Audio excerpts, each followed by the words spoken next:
baru saja.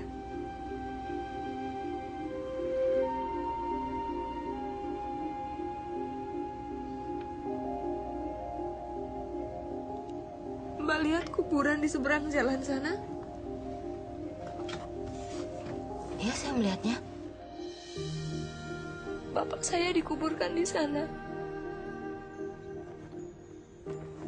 Sampai kereta berhenti tadi,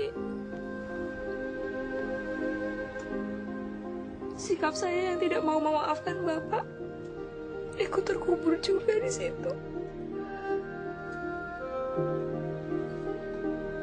Tapi Tuhan itu Maha Pengasih.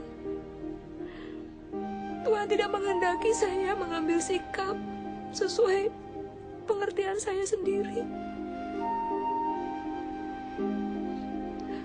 Tuhan berkata kalau kita ingin dosa kita diampuni, kita juga harus memaafkan orang-orang yang bersalah pada kita.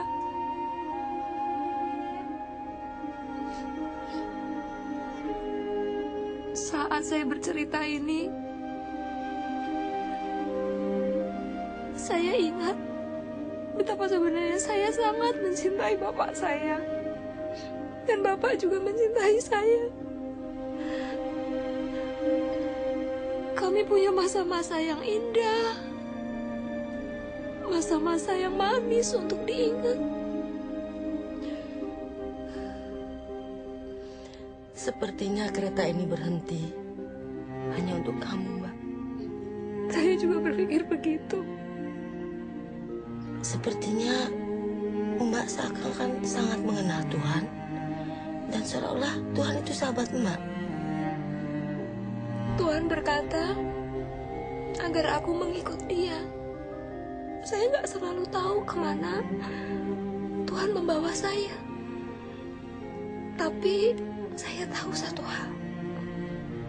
Dia bisa dipercaya untuk membawa saya kemanapun saya harus pergi.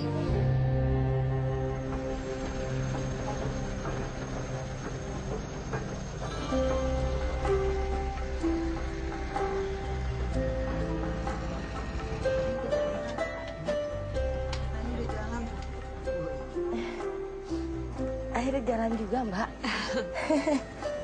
Iya. Kita berangkat. Iya, kita berangkat. AC-nya juga nggak dimatiin. Nggak dimatiin. Saya pikir ceritanya berakhir di sini sekarang.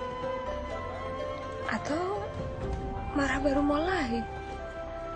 Apa yang ini akan berakhir lebih bahagia? Mbak lah yang harus kasih tahu akhirnya itu pada saya.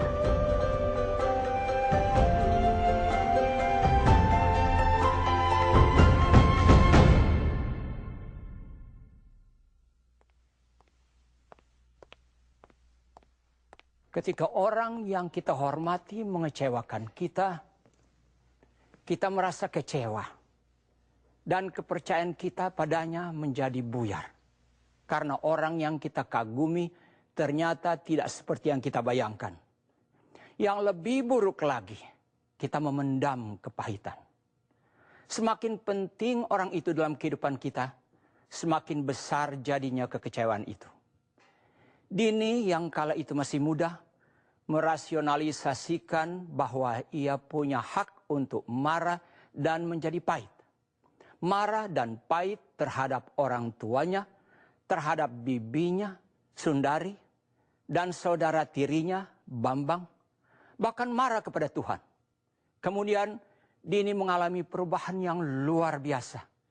Dini mendapatkan penglihatan akan Tuhan Yesus ketika ia mencari kehendak Tuhan atas hidupnya dan memutuskan untuk mengikuti Yesus kemanapun Yesus pimpin.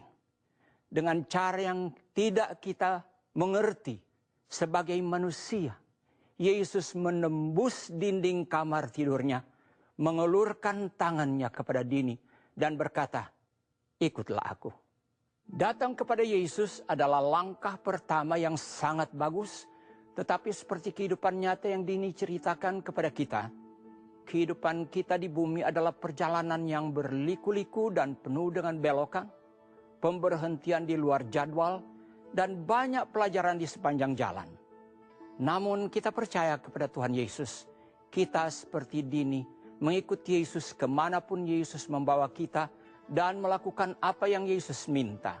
Bagi Dini ada banyak jalan yang bisa ia ambil.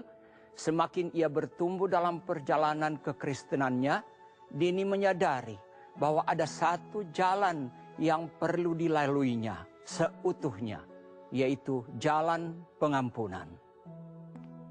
Suatu jalan yang tidak mudah diambil, tetapi Dini berhasil mengambilnya karena kekuatan kasih.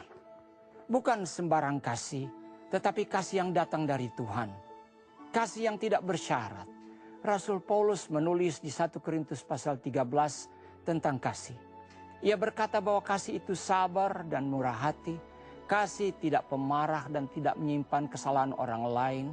Kasih percaya segala sesuatu, mengharapkan segala sesuatu dan menanggung semua hal. Itulah kasih yang tidak pernah gagal.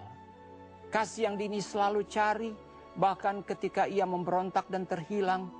Ini adalah kasih yang ia perlukan untuk mampu menahan penolakan dari keluarganya. Inilah kasih yang ia butuhkan untuk memaafkan orang-orang yang paling menyakitinya, termasuk sang ayah.